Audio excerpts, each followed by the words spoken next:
Hello, it is me again, Becky. Thank you for stopping by, and today I am here to share with you my January wrap-up. January has finally come to an end. January always seems like the longest freaking month of the year. My god, but we're here. I read a total of 12 books in January, so I did do a couple vlogs, so I'm not going to go into like what the books are about or my feelings on them. I will link them in the description if you want to hear more about them. So I did the Unstuff Your Kindle vlog this month, which the theme was cold covers, and in that I read Flowers for the Devil by Vlad Kahani, which I gave 4.5 stars, The Dragon and the Queen of Ice by Jamie Hanako, which I gave 3.5 stars, and Wed to the Ice Giant by Layla Faye, which I gave 3 stars. I also did my first episode of Read or Reap, where I am trying to read the books that I own that have been on my TBR shelf for a while, and in that I read Damsel by Evelyn Skye, which I gave 4 stars, and Night of the Witch by Sarah Rosh and Beth Revis, which I gave 3.5 stars. I also had a DNF in that vlog as well, so if you would like to go check that out, those vlogs are in the description. Another book I'm not going to talk too much about is my Black Hat Book Coven pick for this month, because we did do a live show discussion on it on Lisa's channel, so I will have that live show link down below if you want to hear mine and the other Coven members' thoughts on it.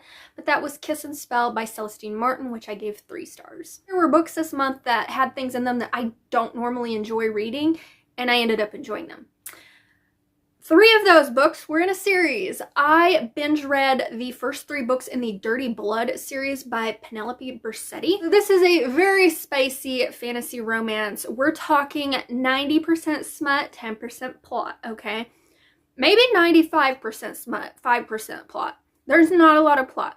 The plot is whisper thin. It's like half-ply toilet paper thin, okay? And I don't typically enjoy those things, but for some reason, these books just entertained the hell out of me. Those books are Bite the Woman That Feeds, Bite the Terror That Feeds, and Bite the Power That Feeds. So the first 2 books I gave 4 stars, and the third book I gave 3 stars. And this is a fantasy romance series in which this world is comprised of a bunch of different creatures. Humans, vampires, werewolves, yetis, dragons, all of that.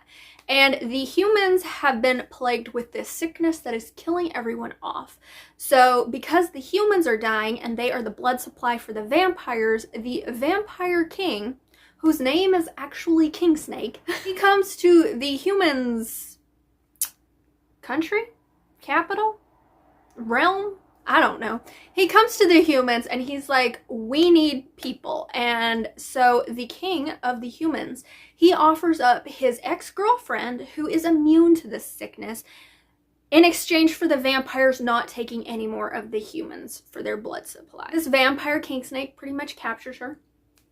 And he tells her that if she will willingly let him taste her blood so that he can figure out what's so special about her blood, that he will then use that knowledge to give her the antidote to help the human people become better. And in doing so, they end up being attracted to one another and are super, super horny for one another. And the 3 books just pretty much follow them as they fuck a lot, and then they try and figure out how to find the cure for the human sickness. This series is trash, okay? This series is complete and utter shit. But it was entertaining shit. Part of the entertainment of these books was when I was close to finishing them, because they were really quick audiobooks. They were like 2.5 hours at 2 times speed. When I was almost done, I went and I read reviews. And the reviews were just funny. There was this one review, and her review was just, it pisses me off that I enjoyed this so much. And that was my sentiments exactly. The writing it's not good. It's very repetitive. It's like this author, you know how some authors, they get very creative with the anatomy euphemisms, and they will name a dick anything but a dick. They will come up with any word for it other than just a dick or cock. you know? This author was like, you know what? No. He's got a big dick. And that's what we're sticking with. Every single time it popped up, it was his big dick, his big dick. And there was no variation whatsoever. I mean, she was like, you know what? It is what it is. And that's what it is. So the writing is very repetitive. The smut scenes are also pretty standard smut scenes. They are not inventive at all. They're pretty missionary smut scenes every other chapter. I was surprised when I think he bent her over a couch in one of the books. I was like, whoa, we're doing something different. There's also this brother dynamic between King Snake and his other brothers, Viper and Cobra. Yes, they're all named after snakes. And I really was interested in their dynamic. The female main character, Larissa? I think it's Larissa. Pretty sure it's Larissa. She was fine. She was really argumentative, though. This had this thing where I think it was going for banter, but it was just arguing. And arguing is their foreplay. They really just get turned on when they're arguing with one another, which I usually hate, again, in books. It really annoys me. And this did annoy me, too. I was like, good God, are we doing this again? But I moved past it because I was entertained. The thing that kept me reading this series was one character in particular. And that was a freaking snake. A literal snake. Not a snake shifter. A literal snake. The pet companion of King Snake. His name is Fang. He has a POV in this series, and he was the most delightful character. I loved him with my whole heart. He kept me reading. So I binged the first 3 books of this. I can't even recommend this, really, because it's not good. But I had a great time. I did. I really, really did.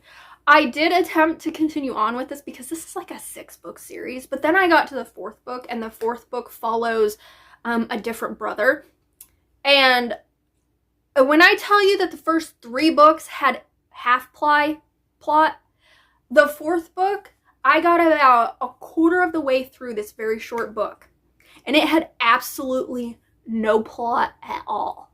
In the 25% that I was reading, it was all smut. And as much as, like, the smut was really, really prevalent in the first 3 books, there was that whisper-thin plot, you know, that kept me engaged. And Fang was there, which kept me engaged. The 4th book did not have Fang, so that automatically lost a lot of my interest. And I wasn't as engaged with the characters. So all of it being smut just didn't work for me, and I DNF'd it. But I made it through the first 3, so there's that. And then I read A Fire in the Sky by Sophie Jordan this month as well. I'm gonna try and remember the plot of this, okay? It's about this young woman. I don't remember her name. She is adopted by this royal family to be the whipping girl for their daughters. So they claim that she is like family, but she gets all the punishments doled out that the princesses don't take, which I found that really, really unique concept, okay? I've never read that concept in a book before. But anyway, the really badass warlord of this bordering country thing, he comes in and he demands an arranged marriage with one of the princesses to sort of solidify this alliance between the king of this world and his world or whatever. I think I got that right. I can't fucking remember. But anyway, he comes in and he wants an arranged marriage, and they're like, well, we're gonna give up the whipping girl. She's gonna pretend to be one of the princesses, and once they consummate their marriage, it's gonna be too late, and he can't look at her until they consummate the marriage, so it'll work out. So they do this. They go through with this whole ceremony. She wears a veil. He can't see her face or whatnot. They consummate. They end up married. He takes her away. A lot of this is just them traveling to get to his border town, And along the way, he's telling her stuff and showing her the plight of the citizens, and she's realizing that her adopted family might not be like the best rulers that they appear to be. There's some dragons in here because it was thought that dragons were completely wiped out. There's some witches in here for like 2 minutes. And that's pretty much it. Like, I don't know. The plot of this was very, very weak, and that's me on the tail end of just telling you about the half-ply toilet paper thin plot that was that other series. The plot in this was just very meh. I ended up giving this 2.5 stars. So I did like the arranged marriage aspect of this. That's one of my favorite tropes. As I mentioned, I like the whipping girl concept. She isn't a royal, she's a whipping girl. I liked the multicast narration of the audiobook. And that's pretty much where my enjoyment ended of this. When I tell you that nothing happens in this book for like 80% of it, I am not lying. It's just them traveling. Contradictions here. One of my favorite books, Radiance, not a lot happens in that book except for them traveling, okay? So why didn't I like this? Well, listen, I could get on board with that if I am connected to the characters and I feel the characters' chemistry. I did not feel the chemistry between these characters because they're just put into this arranged marriage. They have sex. It's supposed to be great. They're supposed to have this great chemistry, and I just did not feel it. They didn't really do anything to build that chemistry either. I didn't feel like they got to know each other very much throughout their journey. So I wasn't invested in the characters.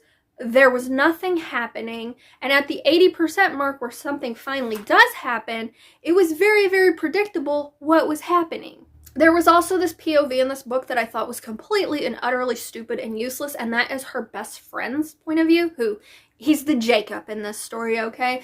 He's the male friend who can't really be with her for some reason, but then he, like, kisses her out of nowhere, and he's all, like, professing his love, and she's like, oh, no, but I can't. I'm marrying this other man, and blah, blah, blah, blah. He gets a POV in here that is just so useless. It does nothing for the plot. And it was so stupid because, bro, she's already married. He literally stood by the bed and watched her get banged on her wedding night, losing her virginity, and just stood there and did nothing about it. And you're telling me you're gonna be all like, oh, I love you, I will do anything for you. Bro, shut up. You did not. There's also, okay, so on the back of here, I did not know that this had witches in it until I read the back of this book. And you would think, okay, you like witchy stories. I sure do. The witches in this, like 2 sentences. Something that really pissed me off also, that isn't gonna piss a lot of people off, but it did me. This horse thing, what the who is this? What character is this? Did I miss this in the story? Was there a horse in the story? Was something a horse shifter in the story? Like, where does the horse come in to this story? I would like to know. Hey, hold on, I thought I was done. There's more. The warlord in here, the guy she marries, he's supposed to be like this really badass, tough, deadly guy. He is one of the most meek warlords I have ever read about. Oh, and his name, I remember his name, Fell. Fell. F-E-L-L, Fell. What the fuck kind of name is that? That's not even an intimidating name for a warlord. Fell? I thought King Snake's name was dumb from the other series, but Fell? Are you kidding me? Okay, now I'm done.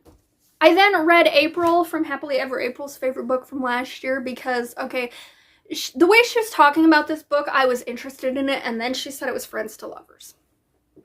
And if there's one way to get me to read a book, you tell me it's friends to lovers. And I'm there. So I read The Scattered Bones by Nicole Scarano, and I really didn't have any sort of like expectations about this book going into it or anything like that. But this is the story of a young woman named Sella who has been raised to be this vessel for this goddess. ever since she was a child. She was literally born to be this goddess's vessel, and part of that is she isn't allowed to talk to men. She isn't allowed to be touched by men, even her father or her brothers. She's really not allowed to be touched, like, by people in general unless they are, like, bathing her or something. So at the age of 10, she is sent to, like, this monastery where she is going to be raised to be the proper vessel for this goddess who changes vessels every few years because she's obsessed with youth and beauty. So she grows up like this. And at the beginning of this book, something has happened where she totally abandoned everything that she was raised to believe.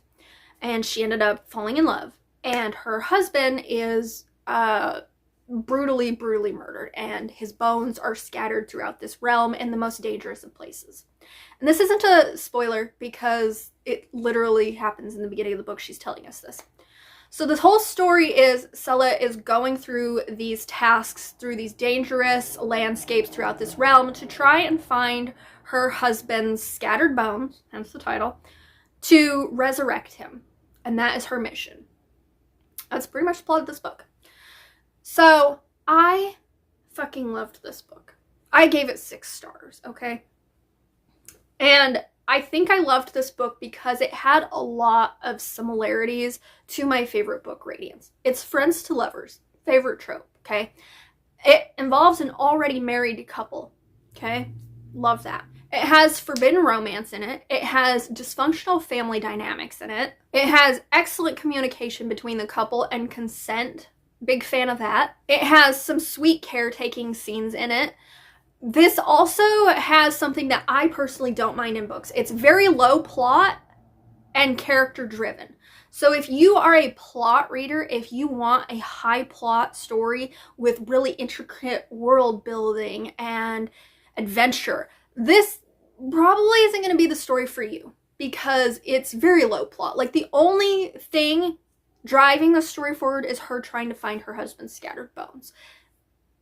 For the majority of the book, we are just following her and this man named the Stranger who is trying to, like, be her assistant. We really don't get introduced to a lot of side characters in this story. It's pretty much focused on her and her mission. I connected so much with Sella. I felt for her mission to find these bones to resurrect her husband because she was so in love with him. And I really felt their love and their chemistry because this book does something that I don't really love in books. Again, the whole contradictions thing. It has a back and forth timeline. So we're following her as she's trying to find her husband's scattered bones, but then chapter to chapter, it will go back to the beginning of their relationship. So you know how the story's gonna end before you even get to it, which is something that, again, could deter a lot of readers. I was just so invested in her plight, and I loved the development of their relationship and the time that they took to somewhat get to know each other, and how he respected her boundaries and how he was willing to offer her chances to explore the world without bringing any sort of sexual or romantic component to it. I just loved these characters, and even knowing how it was going to end, I fucking sobbed because I was Sella. I became Sella, and I did not want to go through that. I did not want to see the man I love being tortured like that, and it hurt my heart. But I will say, it's not without its flaws, okay? The writing in this story is, I wouldn't call it flowery. It's not overly descriptive or anything like that. I feel like it's just a very poetic type of writing. She also is very repetitive. There were a couple sentences and phrases that she used several times throughout the story that I noticed. So the writing can be a bit jarring. Again, that whole past and present timeline is something that I usually don't enjoy in books, but because I was so invested in the characters and I felt their chemistry, I overlooked that. The tasks that she has to do in order to find her husband's bones are also accomplished really easily. This is something that, if you watched my reader rate vlog, I mentioned about Damsel as well. It's like, in the moment, they seem really dangerous and tense, but you know that something's gonna come along to help her. I thought the landscapes and the places that she had to visit to accomplish these tasks were really beautifully designed, and I could easily picture them in my head. And I thought that they were very atmospheric to me. Some people might say that they weren't described enough or something like that. But to me, I was there. I could easily picture every single area she had to go and the things she had to do to accomplish these tasks, even if they were very easily accomplished. I feel like as long as you are connected to these characters, you will enjoy this book. If you're not super invested in their romance and her mission, you aren't gonna be as invested in this book as I was. But I thoroughly enjoyed this first 6-star of the year because it reminded me so much of Radiance, although it's a vastly different story. And the last book that I read this month was a surprise to me because I didn't think I was going to get any other books read this month, but I got my audio hold for this and I finished it in one day, and that is Under Lock and Key by Lana Ferguson. So I wanted to read this because I heard it was a Loch Ness Monster romance, and I'm a fan of the Loch Ness Monster. I love the lore of it. I believe there is a Loch Ness Monster, you know? I watched The Water Horse, loved it. I got to go to Loch Ness, loved it, and I am just, you know, I'm a big believer in the Loch Ness Monster. So when I saw that this was set in Scotland and it was a Loch Ness Monster romance, which is something that I've never heard of before, I was like, yes, I want to read that, even if it does have one of these dumb cartoon covers on it. Anyway, this is about Kiana, who goes to Scotland to scatter her father's ashes in this loch, where he was always telling her the story that he was saved by a Loch Ness Monster. She ends up meeting Lachlan, who is harboring some secrets. He turns into Nessie at night because his family is under a curse, and their families are connected because they believe that her family's ancestors put this curse on his family. So they very much butt heads. He doesn't want to trust her because she is of this lineage, and she just likes to argue with him. There's no real reason why she shouldn't be attracted to him, but she is.